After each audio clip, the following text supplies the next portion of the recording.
Então, bom dia, companheiros.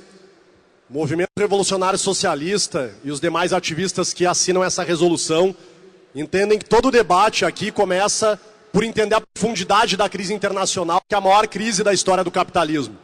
E junto com essa crise vieram também parte dos maiores ataques que a classe trabalhadora já sofreu.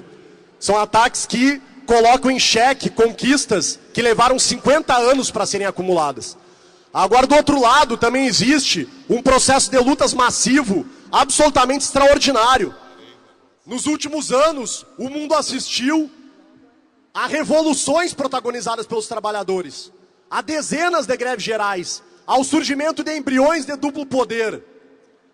O conjunto desse choque de ataques de um lado e de resistência e lutas do outro faz com que hoje o grande signo mundial seja o da polarização social. Agora, essa polarização, ela não impede que a gente diga com todas as letras que existe uma situação revolucionária a nível mundial, porque os de baixo não suportam mais viver como vivem, e existe uma enorme crise das instituições e uma enorme crise do regime democrático burguês.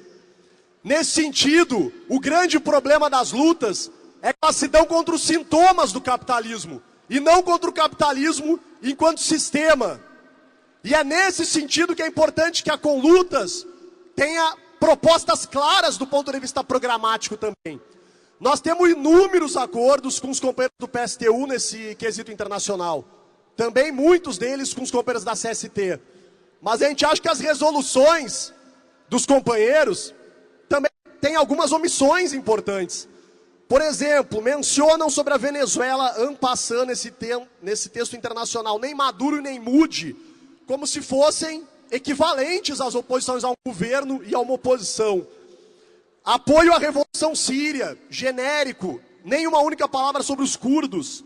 Independência política frente aos governos. Nós achamos que não se trata só da independência, se trata de uma luta de morte para derrubar o conjunto dos governos. Então nós valorizamos todos os acordos que a gente tem, e são muitos com os companheiros. Valorizamos o que os companheiros disseram ao longo desse congresso, que tem muito acordo com o que a gente pensa. Mas a gente também valoriza o que se escreve, as resoluções que a gente vai tirar. E nós temos que ter coragem aqui nesse congresso, companheiros, de ir adiante e não repetir o que infelizmente a gente fez em outros congressos, de não ter uma posição clara, por exemplo, sobre algumas questões como a Venezuela, que é esse outro ponto. Nós temos que ter a clareza de que não é restrito aos partidos e às correntes a luta e a defesa da revolução hoje em dia. A luta pelo salário, a luta pelo emprego, a luta por qualquer conquista democrática hoje em dia, mais do que nunca, passa pela luta pelo poder, passa pela luta pela revolução.